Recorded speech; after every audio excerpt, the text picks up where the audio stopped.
And today is not about doom and gloom, but I have to tell you, when Ken entered my life and my parents brought him home, it was doom and gloom. I had no idea. I thought my mom was eating a lot. I had no idea what was going on.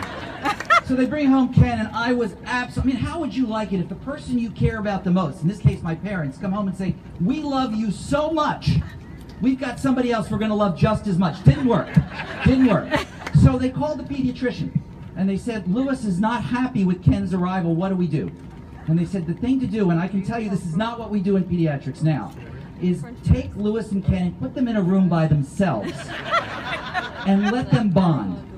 So I was put in a room with my brother. They closed the door, and 2 minutes later, I come out, and I'm sort of, you know, that's that. My parents say, you know, they go in the room, and they can't find Ken. I have put him in the diaper pail and closed the lid. And I think he kind of hurt his head on the way in, because that's why I became an orthopedic surgeon and not a pediatrician like me. But as we grew up, we grew to know and love each other, and I owe a lot of things to my bro. For example, he started our first business enterprise, Pre-Art. I wanted to make a little bit of money and shovel snow, and Ken, at the age of 5, said to me, you go to a door, you're hopeless, it's not going to happen, you're about so big, let me run the business.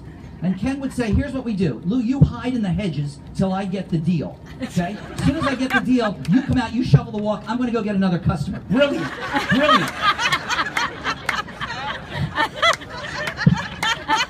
Every time I would try to do that deal, nobody wanted to hire me. But Ken got the job, so I did the shoveling, and on we went.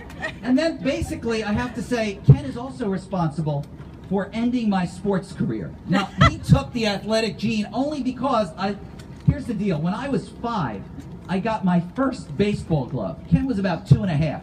You know, 5.5. I was so proud. It was an inflatable baseball glove. You blow it up like a beach ball.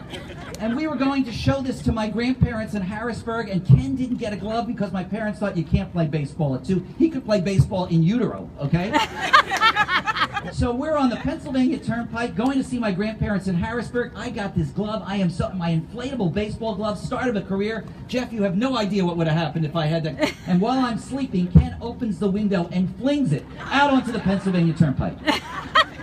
It took years before he confessed that he ended, if I had that glove, Ken, I could have fielded everything and my career would have moved forward. But our careers did move forward.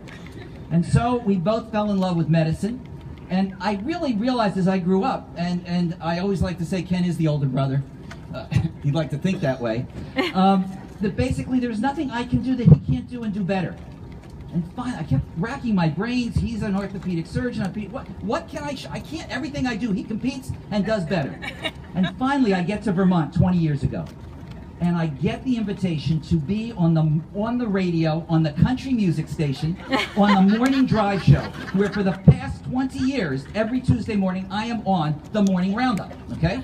And I'm so proud because Ken can't do this. And I call him, and I said, Ken, I am on the radio every week on the morning drive show. You know, read it and weep. And he said to me, watch me work. And so it began. He starts calling as the educated caller. And he calls, and suddenly 610 Sports Radio says, you want to come in? And all of a sudden, he's on Sports Radio 610, a CBS Sports affiliate. And he calls me and he goes, that's how it's done. Now, I have to admit, I've listened to him. He's incredible. He is incredible. And I've called him and I said, Ken, I just heard your piece this past Thursday. You have so much content, but I got to tell you, you're not funny. Okay? You're not funny. And he just said to me on the phone, Lou, let me tell you something. I've heard your stuff. First of all, you're not even funny and you have no content.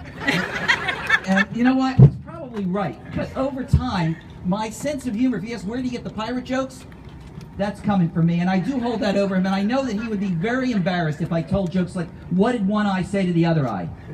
I don't know. Between you and me, something smells. But I'm not going to tell you that. I'm not going to tell you that. Instead, I went to the kids at our children's hospital in Vermont. And I said, I'm coming up here today. What should I say to inspire everybody to get started on this walk and this run? And they said, Dr. First, tell them a joke. And I said, well, my brother, hey, no, we'll give you the joke.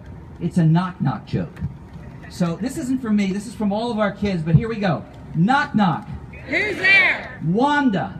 Wanda who? Wanted to thank my brother for being the best friend and best partner ever. Oh. And I want to thank all of you for coming out today, because with all of you, we will conquer cancer and help my bro and everyone else who has this challenge. Thank you so much for coming out today.